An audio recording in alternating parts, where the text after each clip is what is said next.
Yeah. Thank you. All right, good morning, everyone. We're going to start this morning with the Decade Act.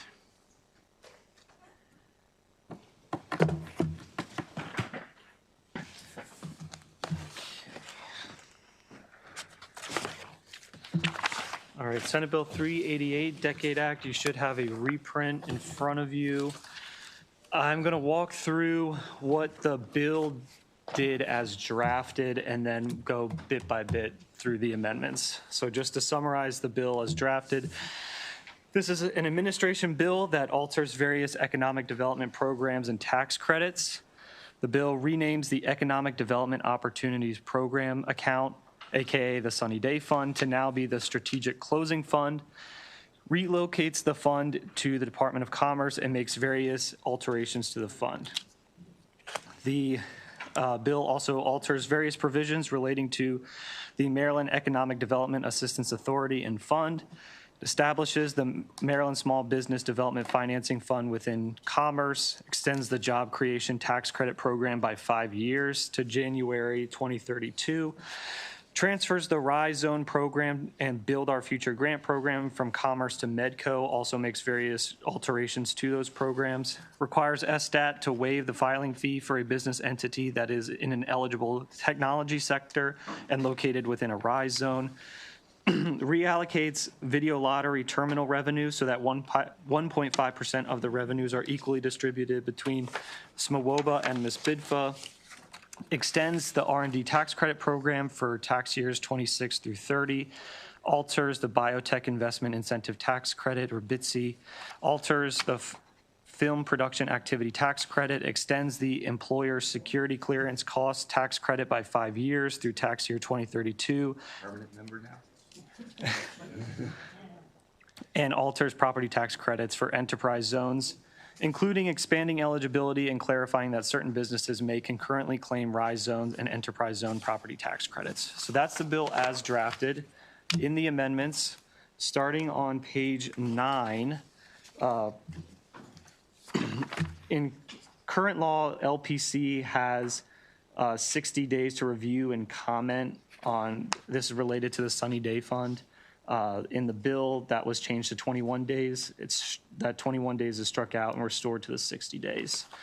Turning to page 11, just to explain this a little bit. So the Sunny Day Fund is currently an account within the State Reserve Fund, which means that if funds are to be expended from that fund, it needs to happen through the budget amendment process, which means that LPC has the ability to review, comment, and approve on the use of those funds.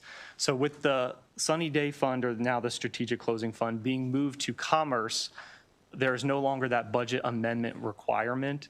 So what this amendment does at the bottom of 11, it requires LPC, LPC has 60 days to review and approve the proposed use of funds. So it's just keeping that same approval process that is currently existed, even though it's not going through the budget amendment process. So that's page 11. Page 23. Yeah. So does that mean if they have to affirmatively approve it and then it moves? Yes. Okay. Yeah, they have to approve the purpose of like whatever they're using the funds for. Okay, thanks. Thank you, Mr. Chair. Just briefly, how does this work with the Sunny Day Fund, and what are we looking at, like where we are right now with the Sunny Day Fund? Do you mean like with how I was talking about with the budget amendment process? Yeah. So since it's an account within the reserve fund, the way that it works is when there's a proposed use of the funds, that has to go through a budget amendment, and then LPC is able to review. There's an analysis, or I guess maybe more like a letter that gets sent to LPC for approval, and it walks through what the use of funds, what it's going to be for, the amount, and all information about the project, and then LPC is able to approve that use of funds. What kind of reserve do we have there? What are we looking at? if there is? I don't know. I just There were. Does anybody from administration happen to know that off the top of their head? I feel like there was, the money from last year was still there, although it has been allocated. They, but I don't recall. It comes from general funds, though? Yes, Yes. I just yes. didn't know how much is there or what they're working with, that's all. But, yeah, I'm trying to think what was in the budget this year. 16 million. Thank you. There we go. thank you. All right, so on page 23, this authorizes Commerce to extend the Ms. Bidfa contract for an additional 3-year term. This is actually the same language that's in the House version of this. On page 43, this, down the bottom, or towards the bottom, line 24, increases the maximum investment cap in the Equity Participation Investment Program from $2 million to $3 million.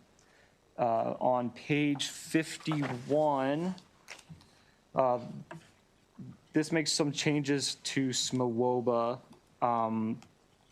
It requires the department to approve a loan disbursement request from an eligible fund manager within 30 days of receiving the request.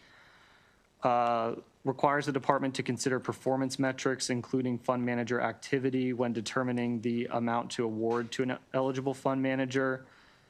Requires the Commerce to conduct an annual review of the amount awarded to each eligible fund manager to determine whether the amount is sufficient. And at least once every 3 years, requires Commerce to issue an RFP to add new eligible fund managers. Turning to the back of that page, also authorizes fund managers to use grant money under SMWOBA for marketing purposes, and creates a reporting requirement. For the reporting requirement, there was already, this exact report was being generated for fiscal years 21 through 24. It's on the SMWOBA website. There is no new report on that website since fiscal year 24, so this is tailored to just have them restart doing that same report. Next, yeah. 53 or page? This is page 51, and then the reporting requirements on the back. Is there a cap or something like how much are they spending on marketing purposes? They can just use however much. It's just what they're authorized to use the funds that they receive, the grant funds for marketing purposes, and there's no cap. It's in addition to the other ones though that were added. In addition to We're just adding all the other ones. administrative, legal, like, The discussion admin, was yeah. that that doing this would allow for them to access more of the people that need and which would move up the a number of loans that they will be able to generate. So it's just trying to help being able to get to the people who really need these loans. And so this is one of the things that was a recommendation to help, get this money to work inside of SMWOBA. I wholeheartedly get marketing.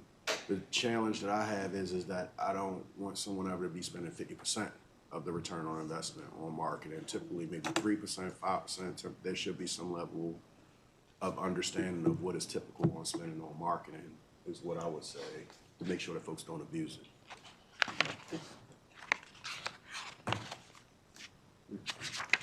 So as we're thinking about this, on the first, I should have done this in the beginning. Thank Senator Augustine for chairing the work group. Thank the members of the work group on working on this. It's a big bill, lots going on, and it certainly. It's something we can come back to.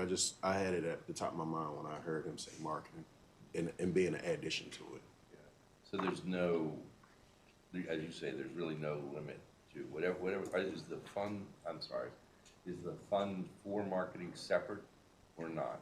It just authorizes the fund managers to use grant money for administrative, legal, technical, and now marketing purposes. I I see. You get what I'm saying? I do very much.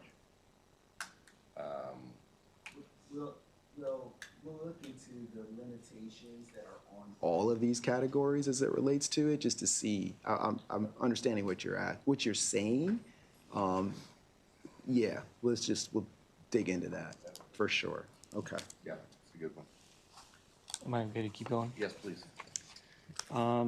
If you turn to page 65, at the top, this was just a technical fix.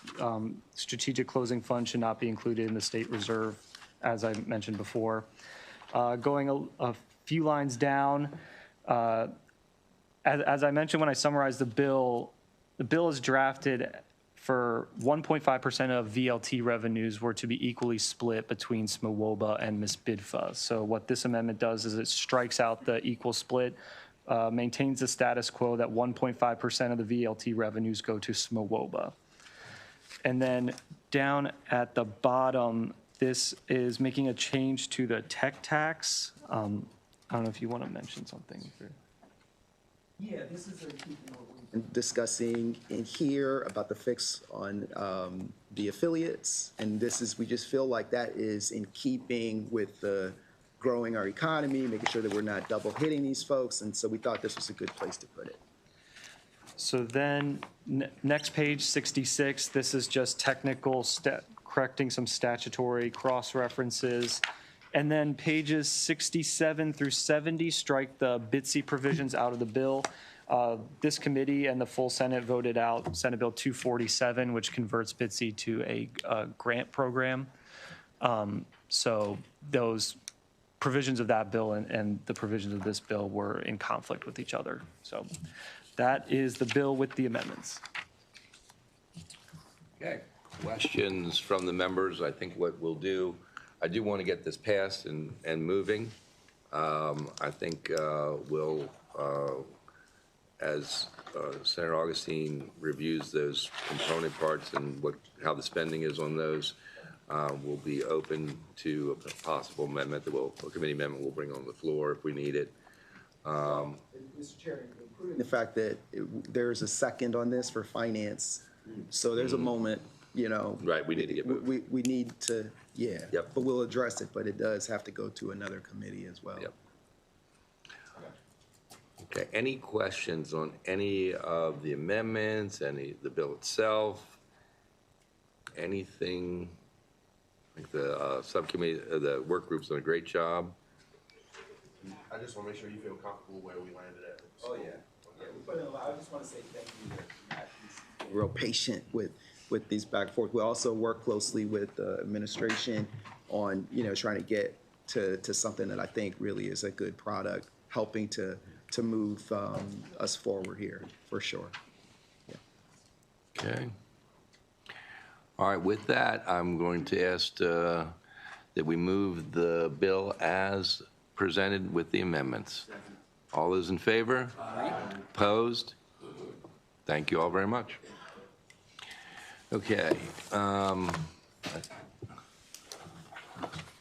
Bridges, what are you here? Are you here for something else? That was it. Okay. Very good. Yep.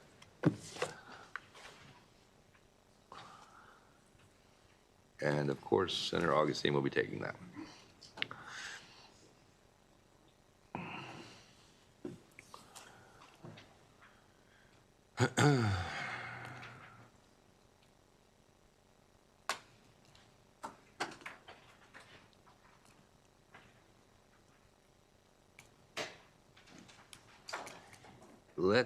Let's do 671. Is Philip here?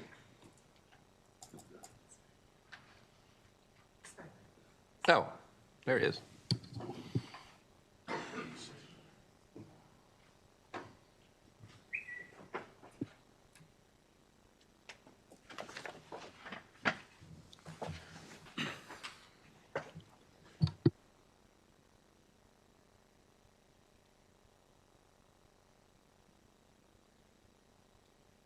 At the moment.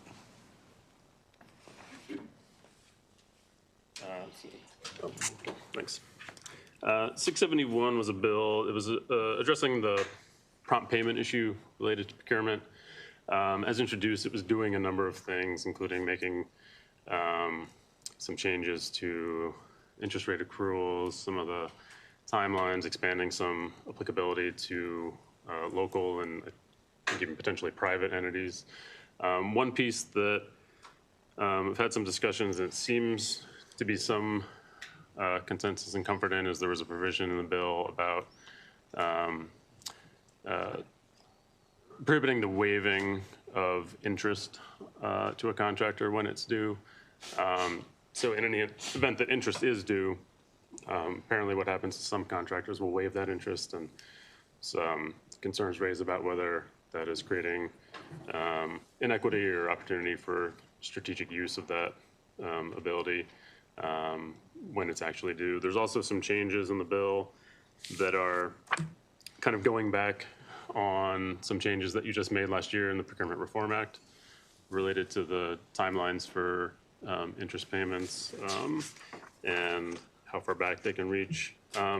In some of the discussions, it seems like, obviously this is a concern for you all, but that there is somewhat of an information gap. And so in talking with the chair, we've had some ideas about maybe looking at some reporting requirements in lieu of most of the bill's provisions to get some information and some detailed information about what kind of options there are. We know one item that keeps coming up is the impact on subcontractors and suppliers.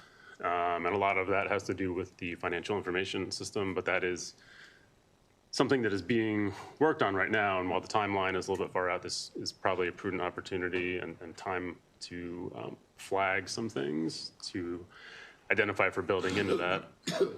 So one of the concepts was requiring DGS to kind of do a more thorough evaluation of what kind of options there are to address the prompt payment issues, whether that be building some functionality into the new system to allow for, if feasible, payments to subcontractors and suppliers, or just kind of, better updating those functionalities. And then another concept that we've been kicking around is the idea of what kind of options there may be for establishing something like a procurement ombudsman office to kind of be a focal point for a lot of these issues to be brought to, can serve as a resource, likely for smaller contractors, but also that would kind of be a touch point for data gathering and a point at which, there'd be a entity that is consistently seeing the issues that are rising and would be able to refer items for either regulatory or statutory changes to improve things. Question. Where would you see that entity being? In what agency? That'd be up to you. I mean, one option would be DGS. Yes, but I could see it in a couple different places. I was Yeah. just curious if you'd given any I mean, thought to it. these are just we've just been throwing around ideas. I mean, we obviously have indicated our interest in this, as Philip said, and trying to find some good solutions on this. That's just one thing, and I'm ready to, if we do have that particular ombudsman thing, I can put that into the budget this year. We have enough money to put that in, which I think, my gut is that that's a good idea. Where it goes, good question. But this is open. This is an open. I don't think there's any. I don't know anybody has an absolute. And on the ombudsman, there may be some, considerations about what the scope of that should be, given that this is a little more expansive, that you're dealing with, contracts and things like that, as opposed to something like tax sales, so there's potential. Treasurer or comptroller, but then what about DPW? Right, so there is that element of, decisions are being made on contracts and how to, keep that separate. So in terms of an ombudsman, maybe, more along the lines of, what could that look like, or what should it look like? I mean, we're not going to make a decision on any of this today, but if folks have some ideas and would like to participate in this, then we could just have a small, more informal discussions in group to hash through this a little bit. Yes, sir. Just wondering, University of Maryland Systems are talking about some risk of delays of like some of the projects they were talking about. That was just one of their concerns. And a couple others, which usually from the administration, letters of information, could be against from the administration and make it on MML. I just didn't know if any of those were answered. Now some of the problems that they have with the bill. I believe kind of what we're been discussing would be stripping those provisions from the bill. So I think most of the statutory changes in the bill would be coming out under that concept. If you're comfortable with the provision about not waiving interest, that'd probably be the one piece. But the rest of it would be more the reporting, information gathering, and then getting that information and detailed information to kind of start really sorting out a solution to the issues that are occurring. Thank you. Okay. If whoever would like to continue this discussion, just let Philip know. And if there's a couple folks, we'll have that discussion.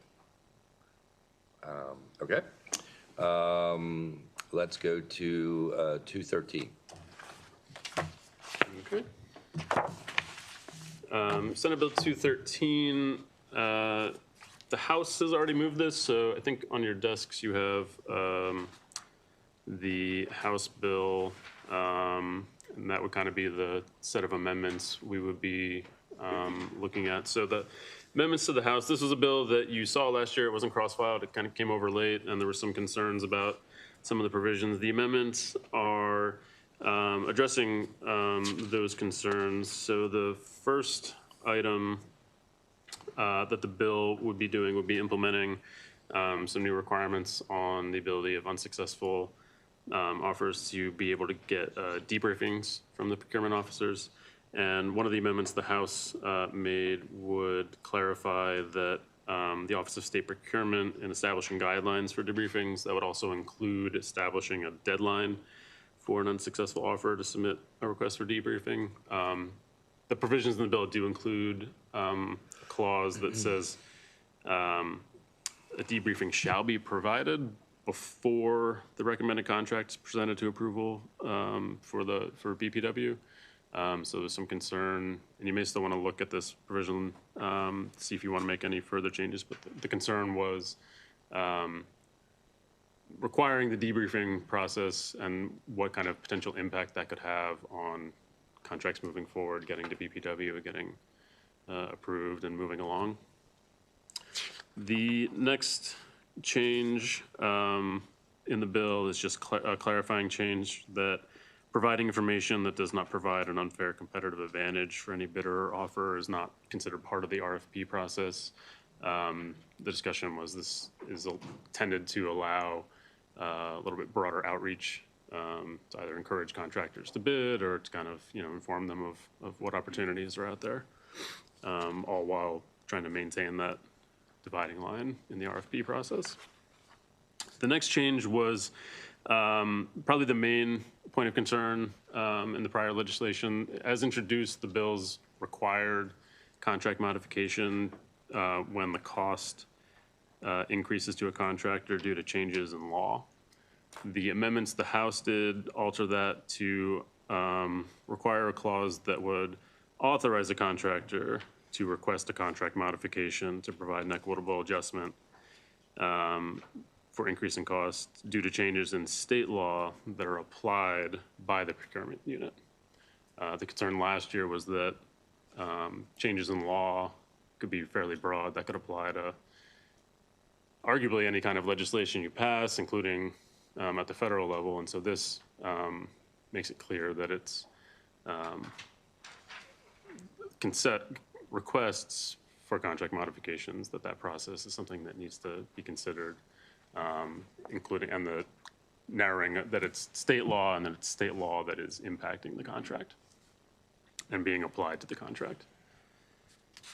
The other main provisions of the bill are kind of consolidating. There's processes for bid protests. So that's before contracts are awarded, and then there's contract claims. That's after a contract has been formed. It's consolidating those provisions so that now we have one process for everybody on the protests, one process on contract claims, although in contract claims there are some distinctions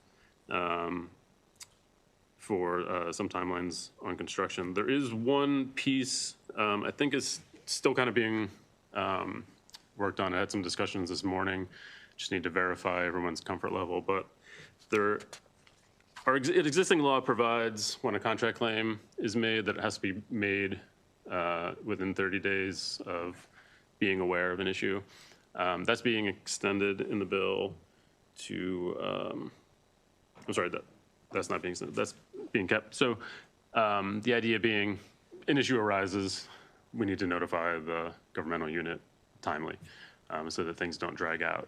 There are additional provisions about the recovery for damages, and those are in the new subsection H, 1 and 2. The discussions I've had, the intent is not to create a further reach back. So basically, the claim is filed, and you can recover damages under the bill going back 60 days. There's also this provision about 150 days. That was providing some confusion, and the discussions we've been having is just kind of keeping what in the bill would be just this H1 provision, and then also further clarifying that instead of the last day on which a notice of claim is permitted to be filed, it would be the last day on which a notice of claim is filed. So you'd have more defined timelines that you're working with. So kind of an example, if you're aware of something on March 1st, you need to notify them by March 30th. Notify them by March 30th, then the timeline for that recovery window reaches back starting from that March 30th day. Find out about something on March 1st, you notify them on March 2nd, that's kind of when your clock is calculating. So I know that's highly technical. That is a piece that I think the agencies are going to take a look at just to make sure there's comfort level, but that is kind of the one last piece that I think needs some review. And then at the end of the bill, you have uncodified language added by the House, just clarifying the prospective application of this so that it's for contracts after the effective date of the bill. And then the only other piece, the bill is introduced at a July 1 effective date.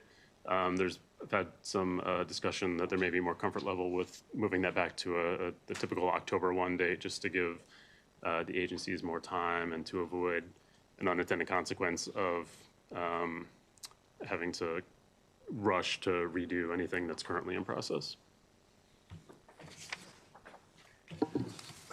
Senator LaFionn, can you talk about the genesis of this and how you feel about the House amendments? Yeah. So as Philip mentioned, this bill didn't have a cross-file last year. It came over from the House. We had some issues with it. And there wasn't a cross-file, so it was really difficult for us to get up the learning curve, given we got it late in session. So the House sponsor is my district mate, and I told him I would work with him so that we had a cross-file and could better understand the issues in advance. And we've been back and forth for the last couple of weeks trying to all get on the same page with the more controversial aspects of this bill. It's really in pretty good shape now. As Philip said, it's moved in the House. It's significantly improved from last year. And I think it will make the procurement process not only more transparent, but more predictable. Thank you, Mr. Chairman. Are there examples of issues that arose in your neck of the woods that gave rise to this that you can share? I'm not aware of a specific example. My cross-file is chair of the procurement subcommittee, so he has numerous examples. I could get some for you. I'm just curious. And also, I guess, Philip, do you have any insight into kind of I understand that people who are denied want to know why. I mean, I get that. But I'm also a little concerned about the timeline. And it seems to me our procurement process is fairly cumbersome. That's what complaints have been. And so does this further delay things? I know that there are some timeline things in here. So how much assurance do we have that people will get their need for transparency and we're not going to slow things down further? Yeah, I mean, I have asked the DGS and MDOT attend this morning, so they may be better able to kind of answer or provide insight on the impact of the debriefing requirements on the overall process.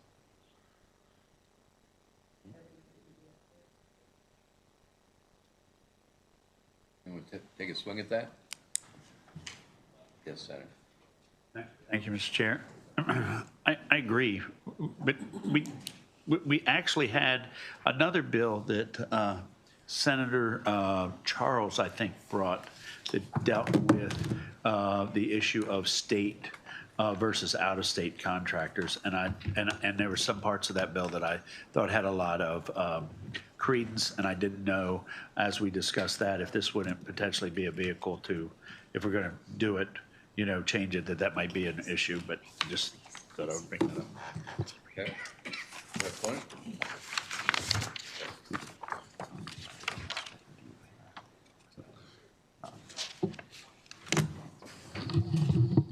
Hi, Matt Michler, Director of Government Affairs for the Secretary's Office, with me, as well as Valerie Radomski, our Chief Procurement Officer. I apologize. Just repeat the question. Sorry, just apologize if we could repeat the question specific to the debriefing process. Valerie, if you. Sure. I think the last version that I'd seen of the House bill delegated that to DGS to develop the timeline for when the debriefing needs to be requested. Is it? Yes, for each of you, DGS and MDOT, since you, I guess, have separate processes, what I'm assuming, and look, I haven't read the testimony here, so I'm not well versed in this, but I assume the process, the impetus for this is that contractors want to know why they didn't get the contract. Yes. And so they were requesting a debriefing, and under the bill, the debriefing is required to take place before whoever won the contract is presented for approval, right? Yes. So my question is, I want to balance those two, the need for transparency and the need not to hold up the process. And in your estimation, does this do that? Yes, I mean, currently we send deadlines. So when we send our notice of recommendation for award, and then we send what we call a Dear John letter to the companies that didn't win, we give them a deadline. We tell them when they need to request the debriefing. We usually give them 7 days.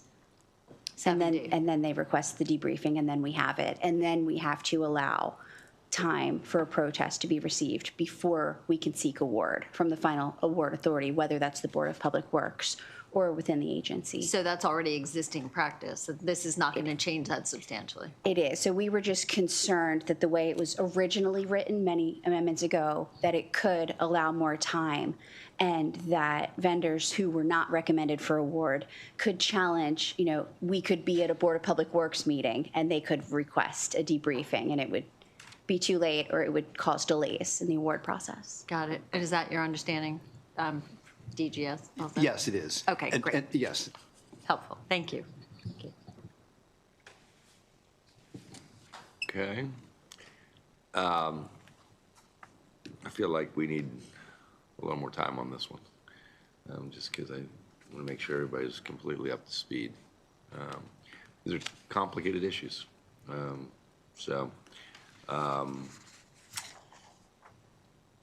It's moving on the House side already? It's gonna make it over before crossover? It's already passed second. Yeah, yeah. All right, we're gonna hold that one. We're holding 671, we're holding 821. Let's see if we can get that one over to the Hester bill, over to, back to EE since we're second. 599.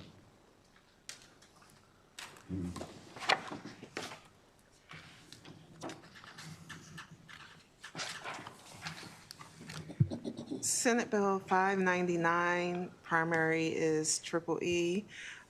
This bill establishes an on-farm organics diversion and recycling grant program administered by the Department of Agriculture in consultation with MDE. The bill award grants for developing and implementing on-farm organics, recycling, and compost use, waste food prevention, and food rescue. There are amendments to this bill.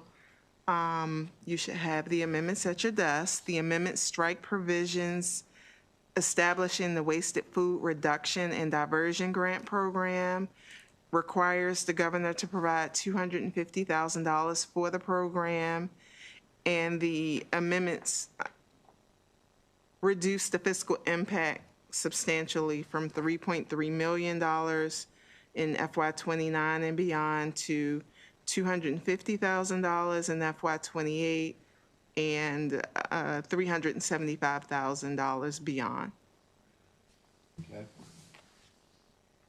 Questions? Okay, all those in favor? Aye. Opposed? Okay. 644, last one today, for this morning at least.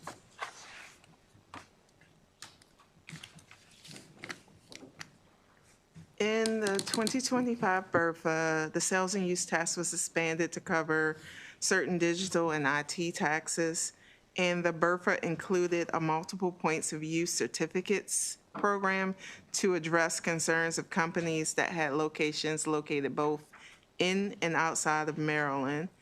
And this MPU certificate program relieved vendors of the obligation to collect the sales tax on those IT transactions made out of Maryland. This bill alters the provisions of the state sale and use tax regarding multiple use certificates. The bill specifies that the MPU certificate for purchase and use of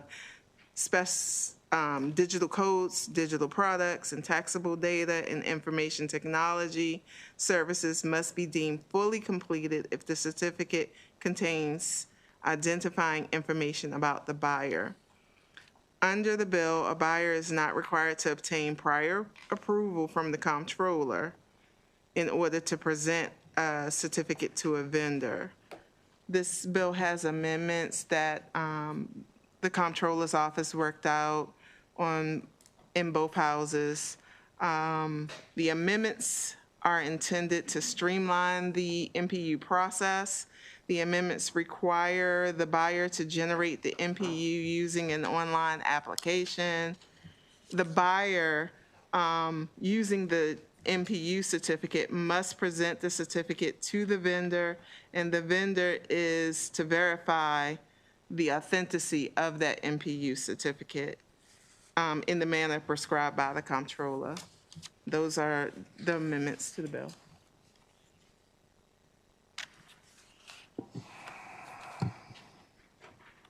Folks following this?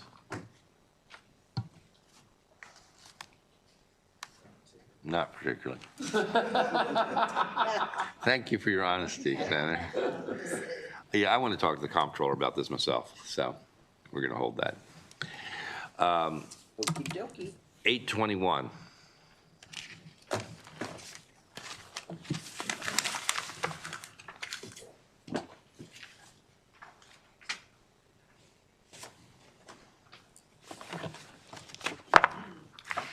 $821 requires DGS to initiate proceedings to acquire the abandoned Sears building in Montgomery County by December 31st, 2026. DJS must acquire the property for public purposes as quickly as practicable and by purchase or condemnation in accordance with Title 12 of the real property article. Introduction. Thank you very much, Mr. Chairman. I know it's probably our intent to pass this. I'm still working with Chairman Smith, so do you mind holding it for now? That'd be fine. Okay. That concludes what we have for this morning. Shut down.